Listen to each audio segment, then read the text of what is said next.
Maya Noël, bonjour. Bonjour Quentin. Alors, la première application digitale que vous avez téléchargée sur votre smartphone, est-ce que vous vous en souvenez plus ou moins, ou alors très précisément d'ailleurs, et sur quel smartphone c'était, puisque ma question se veut très exigeante pour démarrer l'interview. Alors, je crois que la première application que j'ai téléchargée, et c'est toujours une de celles que j'utilise le plus, c'est l'application de Deezer. Et sur quel smartphone? J'essaye de m'en rappeler, mais il me semble que c'est l'iPhone première ou deuxième génération. Le 3G, quoi, le premier. Exactement.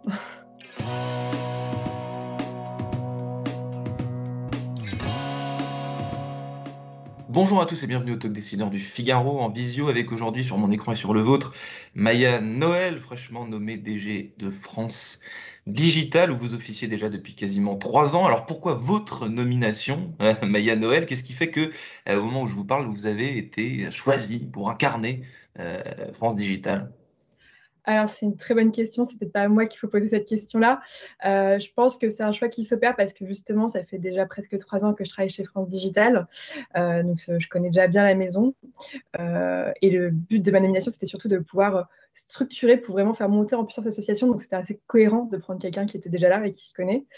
Je pense aussi que j'ai été choisie de par mon parcours d'entrepreneur et avec une grande affinité pour les talents, sachant qu'aujourd'hui, le premier frein à la croissance de nos startups, c'est de pouvoir trouver les bons talents. Donc, c'était assez pertinent, je pense. Ouais, parce que votre spécialité à vous, Maya Noël, c'est le recrutement. Justement, le recrutement sous le prisme des startups, sous le prisme du digital.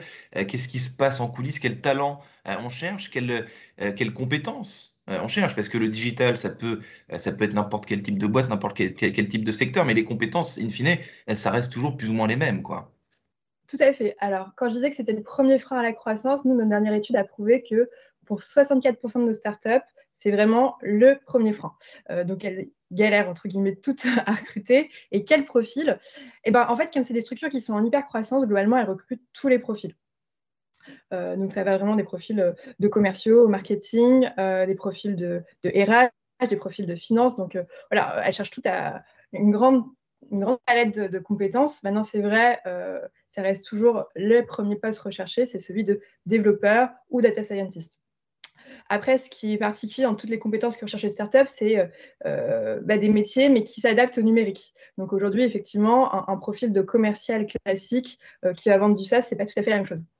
Mais bon, grosso modo, elles recrutent toutes, elles recrutent beaucoup et tous les profils.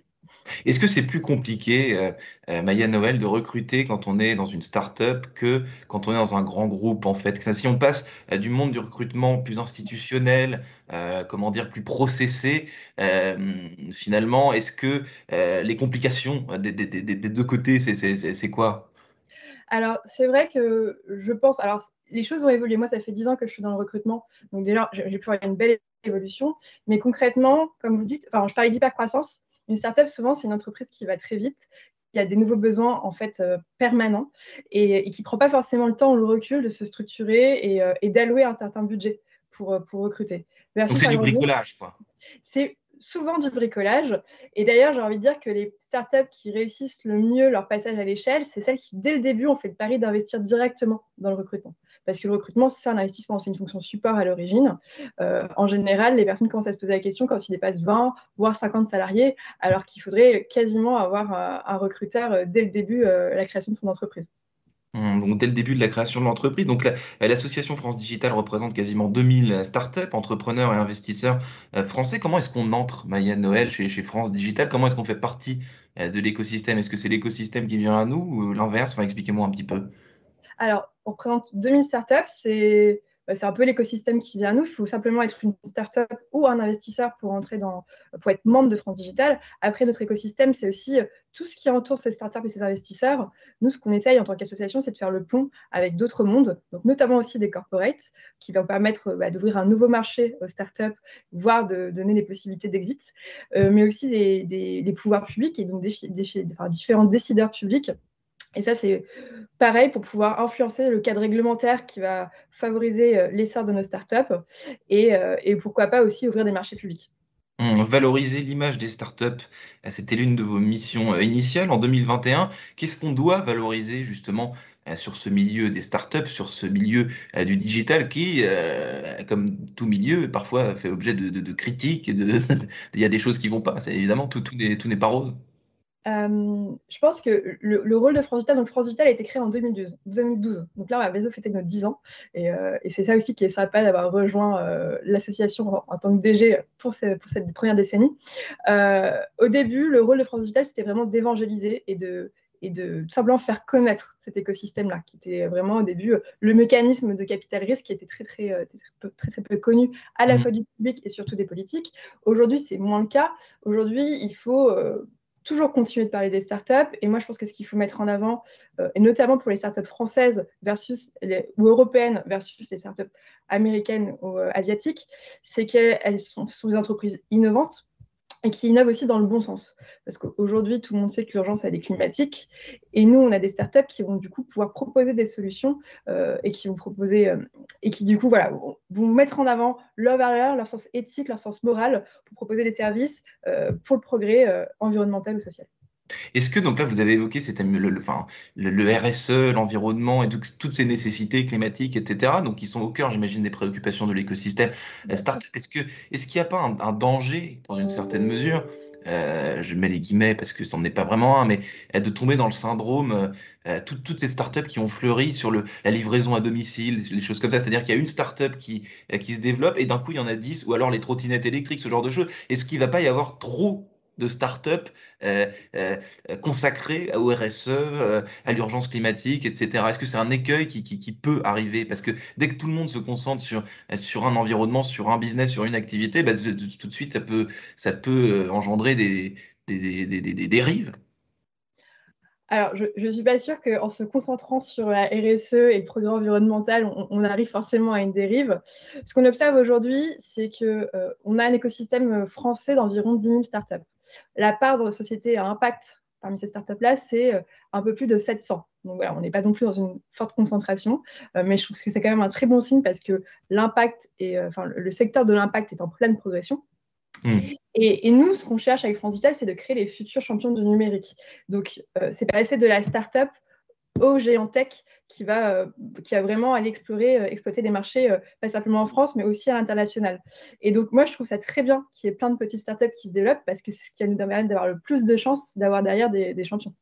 D'avoir des champions. Mais tout de même, euh, quand on, vous voyez, le RSE, ce que vous venez de décrire, c'est aujourd'hui quasiment obligatoire pour des raisons évidentes, avec le réchauffement climatique, etc. Mais finalement, à trop parler, à trop faire autour de quelque chose, on peut finir parfois par obtenir des effets contre-productifs, à vouloir être plus... à un moment donné, toutes ces choses nécessaires deviennent tellement obnubilante que c'est contre-productif. Alors, une startup qui va se créer, qui va se développer, c'est une startup qui va avoir trouvé une solution innovante et surtout un marché. Donc, ce qu'il faut, c'est coller à la demande du marché. Si aujourd'hui le consommateur est plus responsable et tend vers des solutions plus responsables, bah, je pense que c'est là où il faut aller clairement. Maintenant, effectivement, il faut rester productif. Alors, une startup, ce qu'on lui demande, c'est aussi de faire du chiffre d'affaires et d'être rentable in fine. Pas tout de suite, c'est le modèle économique d'une Mm. startup, justement, de ne pas être rentable dans l'immédiat pour pouvoir accélérer et croître très vite.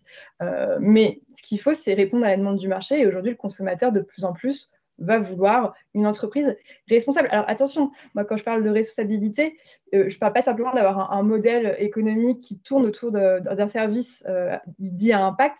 Tout de suite, quand on parle impact, on a en tête, je pense, à un Blablacar, à un back market, qui, de manière évidente, vont permettre Mm. des économies carbone.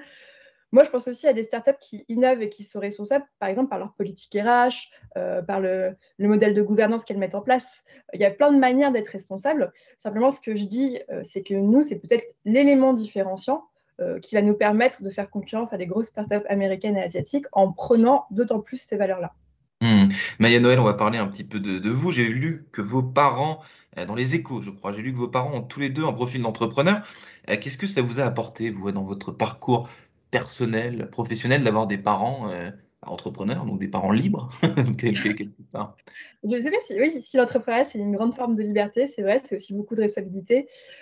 Moi, je pense que ce que ça m'a appris, c'est juste de dire que je pouvais faire ce que je voulais et donc cette capacité à peut-être oser et d'être un peu tête brûlée en me disant bah, tout est possible.